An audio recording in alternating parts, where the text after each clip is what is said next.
দূরে ওই নীল সাদা গেটটা দেখে নিশ্চয়ই বুঝতেই পারছো, এখন আমরা যাচ্ছি দীঘার উদ্দেশ্যে। অনেক দিনের ইচ্ছা ছিল এই গেটের নিচ দিয়ে যাওয়ার সময় একটা ভিডিও করব, সেই স্বপ্নটা আজকে পূরণ হলো। হেই everyone, welcome back to my channel.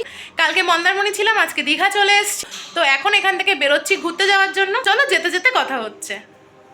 চলো, দীঘার বেশ কিছু জায়গা তো আজকে আমি ঘুরবো, আর আমার সাথে তোমাদেরকেও আজকে দীঘার বেশ কিছু জায়গা ঘুরে দেখাই। দীঘায় এসেছি আর দীঘার এত কাছে এসে বাবাকে দর্শন না করে চলে যাব, সেটা তো হতেই পারে না। তাই দীঘা ট্যুরটা আজকে শুরু করছি প্রথমেই বাবার দর্শন দিয়ে। তাই প্রথমেই চলে এলাম উড়িষ্যা বর্ডারের কাছে বালাসো জেলার একটি প্রাচীন ও বিখ্যাত শিব মন্দির, চন্দনেশ্বর মন্দির। এখানে প্রতিদিন হাজার হাজার ভক্ত আসে এবং এখানে শুধু বাবার মন্দির ছাড়াও আছে আরও বেশ কিছু মন্দির, যেমন মা মঙ্গলচণ্ডীর মন্দির, এবং তাছাড়াও আছে জগন্নাথ, সুভদ্রা এবং বলরামের এই মন্দির।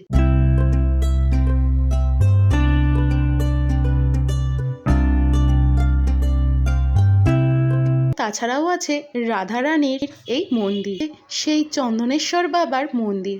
চলো এবারে সেই বাবারই দর্শন তোমাদের সাথে করাই। এই মন্দিরের নির্মাণ কার্য দেখলে মোটামুটি অনুমান করা যায় যে মন্দিরটি প্রায় 200 বছরেরও পুরনো। এই মন্দিরের শিবলিঙ্গ নাকি নিজে থেকেই পাতাল ফুঁড়ে উঠে এসেছিল বলেই জানা যায়, এবং এটি নাকি এশিয়ার সর্ববৃহৎ শিব মন্দির।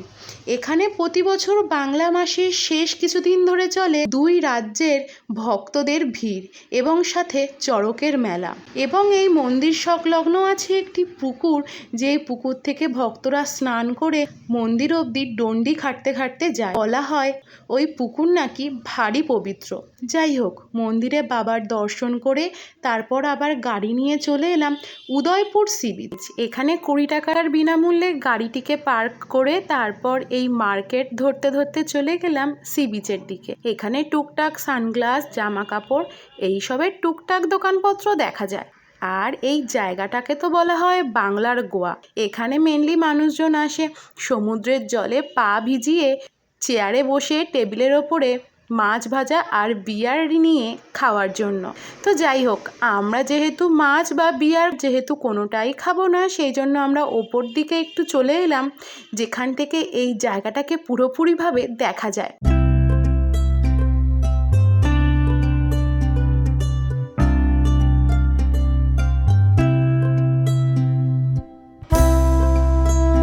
আর এখানে একটা দোকানে বসে খেলাম পপকর্ন, ডিম টোস্ট, আর সাথে নিয়েছিলাম একটা ঝালঝাল ম্যাগি।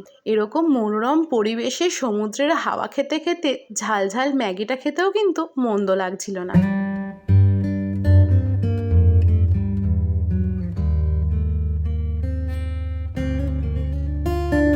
যাই হোক, এখানে বেশ কিছুটা সময় কাটিয়ে তারপর একটা আমুল কুল আর একটা কুলফি আইসক্রিম নিয়ে চলে গেলাম আমাদের নেক্সট ডেস্টিনেশনের উদ্দেশ্যে।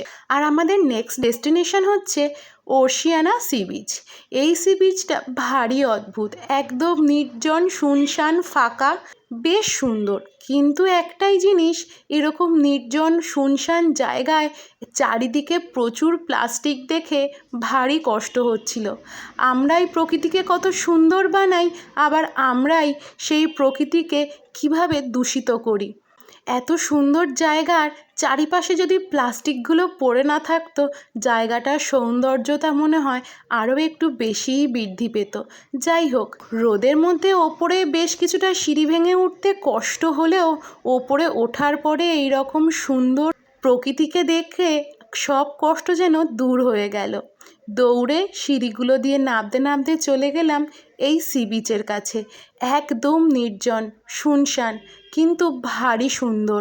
তোমরা যদি একটু নির্জন জায়গা পছন্দ করো, তবে এখানে বসে বেশ কিছুটা সময় কাটিয়ে দিতে পারবে সমুদ্রের ঢেউ দেখতে দেখতে। আমার তো এই জায়গাটা ভারী ভালো লেগেছিল, আর বেশ কিছুটা সময় এখানে কাটিয়েও ছিলাম।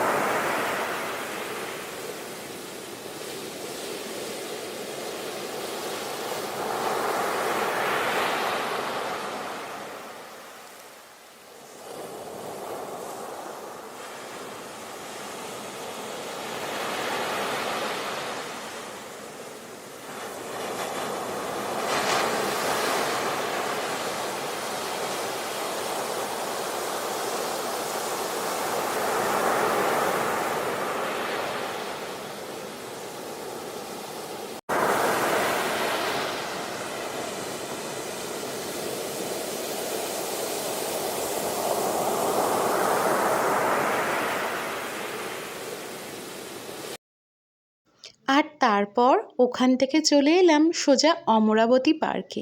এই পার্কে যদি তোমরা আসো তাহলে অবশ্যই দুপুর বা বিকালের মধ্যেই এসো। 10 টাকার বিনামূল্যে টিকিট কেটে ঢুকে পড়লাম ভিতরে।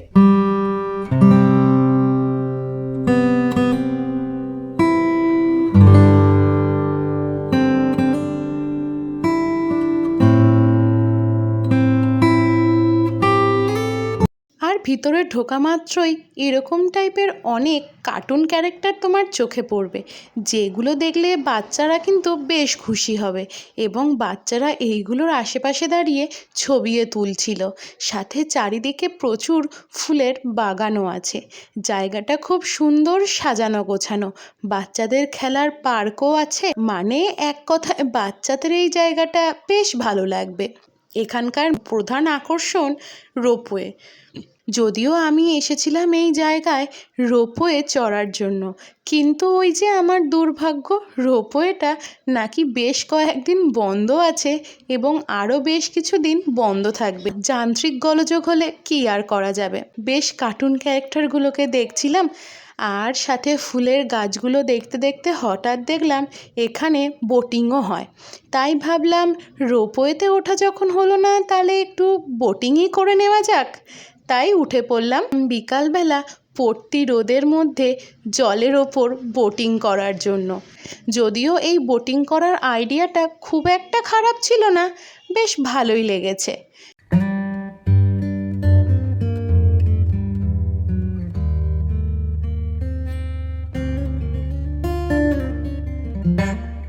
অমরাবতী পার্ক ঘুরে তারপর সন্ধ্যার আলোকসজ্জা দেখার জন্য চলে এলাম ঢেউসাগর পার্ক। এই পার্কটা দিনের থেকে রাত্রেবেলায় বেশি সুন্দর লাগে। চারিদিকে আলোকসজ্জায় সেজে ওঠে রাত্রে এই পার্কটা। এই পার্ক নিয়ে আগেই আমার একটা ডিটেলস ভিডিও আপলোড করা আছে, সেই জন্য আজ আর সেরকম ডিটেলস কিছু শেয়ার করলাম না। তোমরা যারা এই পার্কে আগে গেছো তারা তো জানো পার্কটা কতটা সুন্দর, আর আগে যারা যাওনি তারা আমার ওই ভিডিওটা দেখে নিতে পারো। ডেসক্রিপশন বক্সে লিংক দিয়ে দিলাম। আর হ্যাঁ, নেক্সট টাইম দীঘা গেলে অবশ্যই একবার এই ঢেউসাগর পার্কের থেকে ঘুরে এসো। এই প্যারিসের টাওয়ারের পাশেই ছিল একটা তুর্কি আইসক্রিমের দোকান। সেখানে এই আইসক্রিম খেলা দেখে আর একটা আইসক্রিম কিনে আজকের দিনটা শেষ করলাম। তোমাদের এই দীঘা ট্যুর ভিডিওটা কেমন লাগলো কমেন্টে জানাতে ভুলবে না। বাই।